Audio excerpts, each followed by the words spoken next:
Wayne's problem is to do with the structure of the telecoms company he works for and his role in it as head of sales.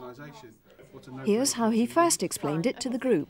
Okay, the problem is that within the organisation we've got several individuals that work for different departments that seem to have personal agendas, and rather than looking at the customer's needs, they're looking at their own personal agendas. And what we have on the map behind is that shows the different departments, which departments have their own personal agendas and necessarily why they have those agendas. The main issue or the main concern is job security and the fact that nobody seems to know or understand, do I have a job for the future, or if I have a job for the future, what is it going to be? Both Sue's and Wayne's groups are now going to generate as many ideas as possible. At this stage, quantity, not quality, is the aim, and unusual, even bizarre thoughts are encouraged. They might just provide the spark which ignites some useful lateral thinking. Mac has his own special technique for stimulating the flow of ideas. The idea is that you brainstorm for a short space of time, somewhere between 1 and 2 minutes, right? And I'll manage the time for you so you don't have to worry about it. In between that, you'll do all sorts of things. It works around the idea of being active and passive. Passive meaning quiet, meditative rather than dead. Okay. And some of it will be kind of very mental activity and some of it will be very physical activity. Okay, and the idea is that the activities will just kind of move you around those. So you might be very active in one exercise, very passive in the other. One exercise might also be more kind of a mental, cognitive sort of thing. Another one might be much more a physical sort of thing.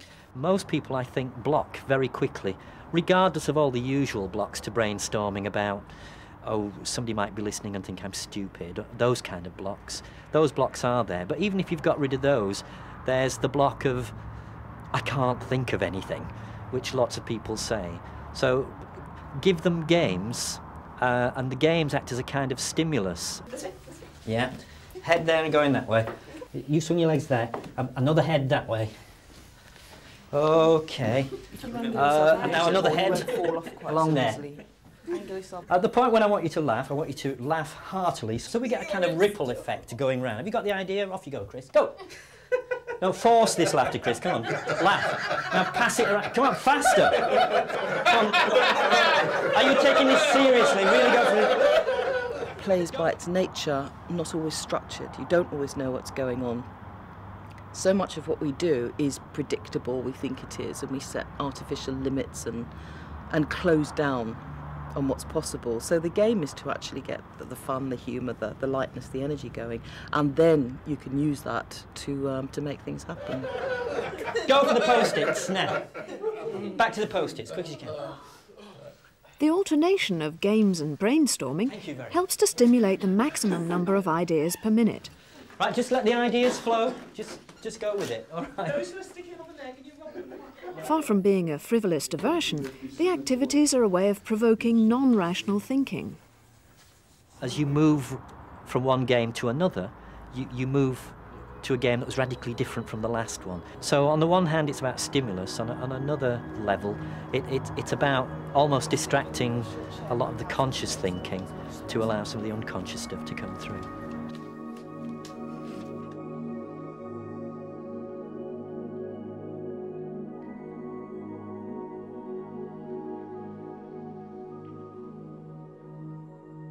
Layla introduces a further technique which completes the quartet of activities for encouraging different kinds of thinking. A guided visualization. Sitting comfortably, take a deep breath. It encourages a relaxed state where the group can bring their inner focus and intuition to bear on the problem.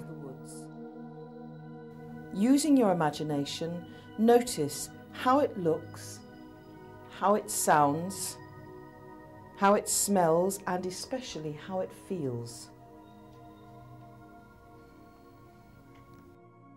By the end of just 3 90-second brainstorming sessions, separated by games and a visualization, the group has generated hundreds of ideas.